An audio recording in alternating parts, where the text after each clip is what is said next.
ಏನಾಯ್ತು ಬಸವಣಿ? Abhi phone busy ಬರ್ತಿದೆ, ಎಲ್ಲಿದ್ದಾರೆ ಅಂತಾನೆ ಗೊತ್ತಾಗ್ತಿಲ್ಲ.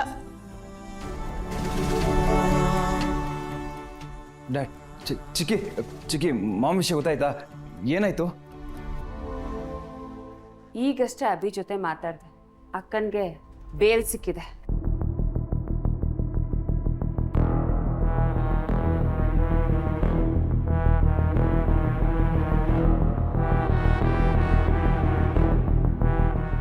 ಅಕ್ಕ ಅಭಿ ಜೊತೆ ಮನೆ ಬರ್ತಾ ಇದ್ದಾಳೆ. ನಿಜವಾಗ್ಲೂ ಮಾಮ್ ಬೇಲ್ ಸಿಕ್ಕಿದ್ಯಾ? ಮಾಮ್ ಮನೆಗೆ ಬರ್ತಿದ್ದೀರಾ? ನಿಜವಾಗ್ಲೂ Chikki? I am so happy. Thank you thank you thank you thank you thank you thank you thank you thank you thank you Chikki. ಏಯ್, ನೀನು ಥ್ಯಾಂಕ್ಸ್ ಹೇಳ್ಬೇಕಾಗಿರೋದು ಅಭಿಗೆ, ಚಿಕ್ಕಿಗಲ್ಲ. ಅಭಿ ಏನೇನೋ ಸರ್ಕಸ್ ಮಾಡಿ ಬಿಡಿಸ್ಕೊಂಡ್ ಬರ್ತಾ ಇದ್ದಾನೆ. ಚಕ್ರಿ ಅಂಕಲ್, ಮುಂದೇನಾಗುತ್ತೆ? ಅವರು ಮತ್ತೆ ಅರೆಸ್ಟ್ ಆಗೋ ಚಾನ್ಸಸ್ ಇರುತ್ತಾ?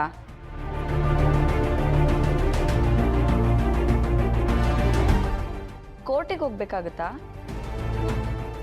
ಈ ಕೇಸ್ ಮುಂದುವರಿಯುತ್ತಾ ಅಂಕಲ್? ಅದೆಲ್ಲ ನನಗೆ ಗೊತ್ತಿಲ್ಲಮ್ಮ. ಒಟ್ಟಲ್ಲಿ ಅಭಿ ಇದನ್ನು ಮುಂದುವರ್ಸಕ್ಕೆ ಬಿಡೋಲ್ಲ ಅಂತ ಕಾಣಿಸುತ್ತೆ.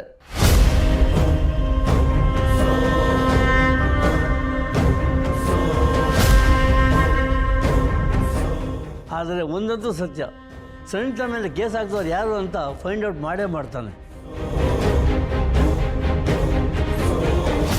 ಮಾಡ್ಲಿ, ಅವಳು ಯಾರು ಅಂತ ಗೊತ್ತಾಗ್ಲಿ.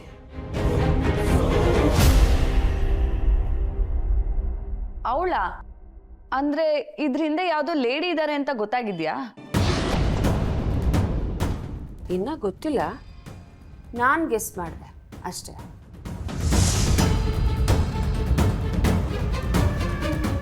ಅಲ್ಲ, ದೊಡ್ಡಮ್ಮ ಈಗ ಕಲ್ಪ್ರೇಟ್ ಅಲ್ವಾ?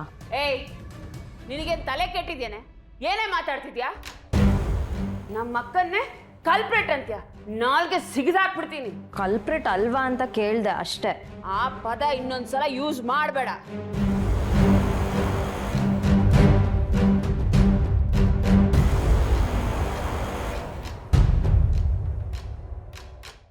ಅಕ್ಕನಷ್ಟು ಈಸಿ ಅನ್ಕೊಂಡ್ಬಿಟ್ಟಿದ್ದಾರೆ ಕೆಲವರು.